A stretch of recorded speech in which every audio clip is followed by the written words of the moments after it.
Hey guys, welcome to my very first YouTube video. My name is Jennifer and I'm a nurse here in Sweden. Yeah, so I live here in Sweden. I've lived here for about 9 years, and this video is going to be like telling you guys how I was able to study the language and go to the university to study nursing. And yeah, to become a nurse, basically, it took me 5 years, 5.5 years. So yeah, this video is going to be telling you like how I did it, and then little tips and tricks too if you also want to study. So yeah, stay tuned. And if you feel like this is something, I'm going to be talking about like my life here in Sweden, like how to get through this Swedish society, like different tips and different tricks for you. I'm going to be vlogging. So like if this is something that you like, just subscribe. I'm going to be sharing different tips how to survive this Swedish society. So if you feel like this is something for you, just subscribe. Try to subscribe. I'll be grateful if you subscribe. Like, comment, share. If you also have ambition of moving to Sweden, I think this should be this channel for you. So subscribe. I'll also be telling you and sharing like different ways to move to Sweden. So yeah, just stay tuned and yeah, welcome to my channel.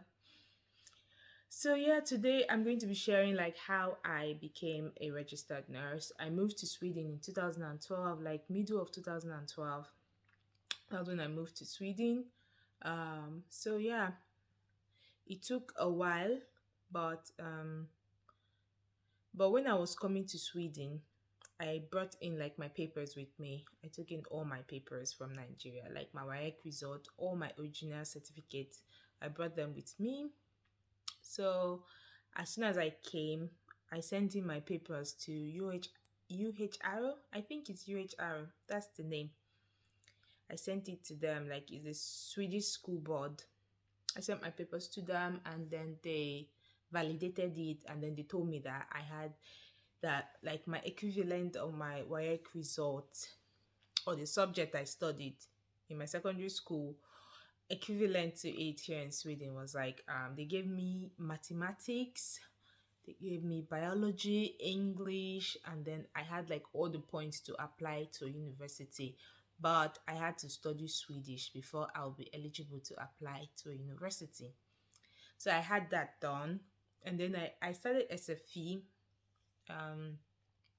SFE is like Swedish school for beginners, like Swedish for beginners, I think. And that SFE, they have like it's into four sections like A, B, C, and D.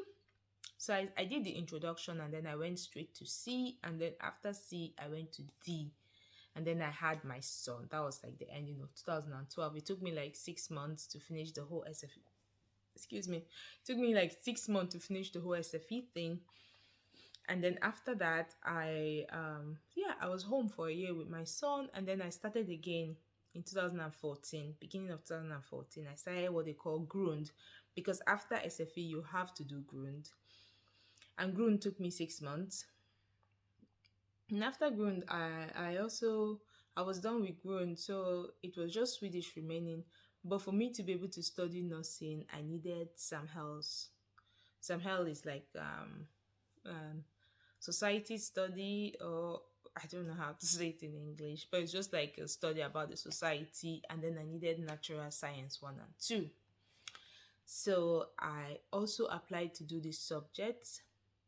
Yeah, I forgot to mention before you can study into the university, like if you're an immigrant and you just moved to Sweden and you don't have like your WAEC result or you don't have any document to show that you've studied like your secondary school, like you studied in a secondary school and you have your result, that means you have to have like 2,250 points to apply to a university.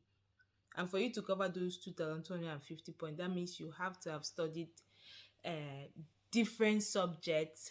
And I think like each subject is like 100 points in convox. That means you have to do SFE, you do grund, then you start convox, then you do like different subjects, like let's say you do Svenska. Svenska 1 is 100 points.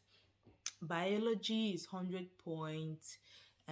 Yeah, different. And I think the highest you can do in each section is like 450 points, if I'm not mistaken. 450 points.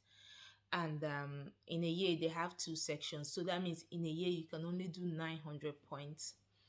So in 2 years you get 1,800 points, and so it will take you like 2.5 years to gather all the points you need to go to the university. So that's also another option for people that don't have like their WAEC result. But if you do have your WAEC result, that means you're not doing that 2.5 years. What you're doing is 1.5 years. Like you're doing Swedish 1 to 3, and Swedish 1 to 3 is like 6 months for each, if I'm not mistaken. Like when I studied, it was 6 months for each subject. So yeah, so I did those things, and I also did like extra subject like natural science. I did everything, and then I sent in my application through what they call Antognin. It's like a general site in Sweden here where you search for like university. You apply to gain admission into the university, and then I sent in my application, and I actually came in. That was the ending of 2015, and then I started school January of 2016. I was not prepared for it, guys. Like, I was not prepared for it because my Swedish sucked, like big time sucked when it comes to speaking. I know I wasn't there. I wasn't there at all. I wasn't there when it came to speaking, but I wanted to give it a try, and I wanted to push myself. I wanted to really push myself, which I did. And I'm so happy I did. I'm so happy, like, I did not listen to.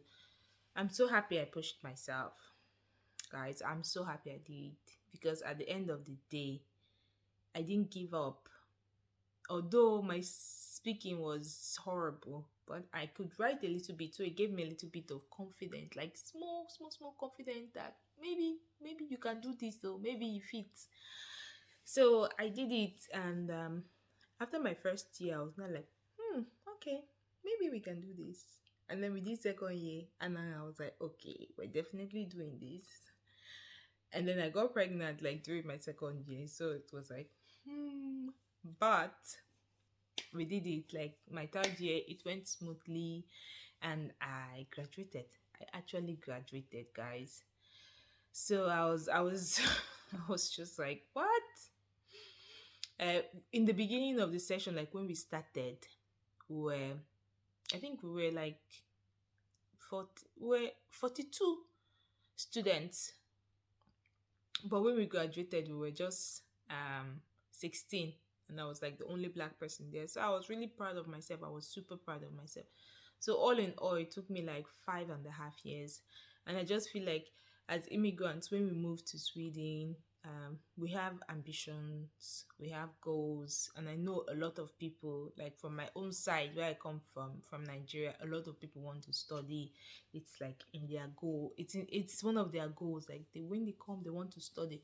But coming to a new country where they speak another language, that itself is challenging. And then you have to learn this language and then build up the confidence to be able to talk to people in this language and then study in this language. It's also very, very challenging. It can bring you down. It will humble you, because when you stand and then you're speaking Swedish and people are not understanding what you're saying, you say, what? But don't give up. I feel like if I can do it, anybody can do it. It's just like you have to push yourself, and then like you know what you're doing, because if you push yourself, then you'll be able to achieve anything at all. So I think, but one of the tips I want to give to you guys is like, as soon as you're coming, just sending your document to UHR. I think I'll put their link in the description box there. Sending your papers so that you know what you need, what you need to study for. And then if you don't have any papers to send into, just push yourself, do SFE, do Grund, before you know you're done, and then you're in Convox. Once you can do that one, You pass the convokes. You're in the university. University is hard, but you keep pushing. Make your goals like short, short. Don't make one long goal. Just short, short things. Before you know, as soon as you're done with this one, okay, you say my next goal is here. And then when it comes to Swedish, don't force it. Don't crack your brain that you have to speak perfect Swedish, or I want to wake up now and then I'm speaking Swedish, because it will not work. It will not work. Me that I'm sitting down here, my Swedish is still very rusty. But I take it as it comes. I go with the flow. Swedish is not my mother tongue. I came here and I learned it. So you don't expect me to speak it perfectly, but I will try my best. So you just take it and don't feel shy, because that was one of my problems learning Swedish. I was so shy, like, to speak in front of people. I felt like, oh no, they're going to laugh at me. Oh no, this Swedish is bad. No, that's one thing I love about the Swedish people. They will encourage you, like, they will encourage you to speak. So you just speak it anyhow. If you have to break in the middle and think about the word and then say another thing, if you don't get that, if you cannot find that word that you're looking for, just say the word in English. Like, before you know it, you build up the confidence to talk like in front of people. So that's something, like, that's an advice I can actually give to somebody. That's an advice I can give to you guys. Like, just push yourself, go out of your comfort zone. Watch a lot of cartoons. It will help.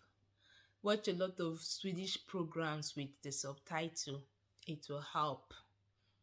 And then keep speaking. Don't be shy. Keep speaking. Speak. Just speak. Speak how it comes. Speak it. It's not your first language, so nobody expects you to speak a perfect Swedish. If you speak a perfect Swedish, people will look at you and be like, "Who is this person?" Okay, so everybody have understanding, and other immigrants have been there. So for me, it was actually comfortable, or it felt like better to speak to immigrants. So, like, if I met another, like, Nigerian person, or an immigrant, I felt so good. I could, like, practice my Swedish there, like, speak, because I knew they understood, like, where I was coming from. So that's also a tip. Just speak it the way it is, and then believe in yourself. Don't let nobody tell you that it's like you'll not be able to do it. You can do it. People are doing it every day, so that means you can do it too. So guys, that's it. I'll still do more videos, like, for those people there in Nigeria, or like other part of the world that are like thinking of moving to Sweden. So I'll do videos like the best way you can move to Sweden, and yeah, and then lifestyle vlogs, like, day to day here in Sweden, how it is to work as a nurse here in Sweden. How much are we actually earning? So yeah, those things will be coming up. So don't forget to like, subscribe. Please subscribe to my channel. Subscribe. Any subscriber I can get, I'll be happy. So please subscribe, share to your friends. If you know you have friends that are like interested in coming to Sweden, just share to them. So maybe they can learn one or two. We're here to learn. And if there's anything you want me to talk about, just let me know in the comment section. I'll be there. Okay. Thank you guys. Thank you so much. Thank you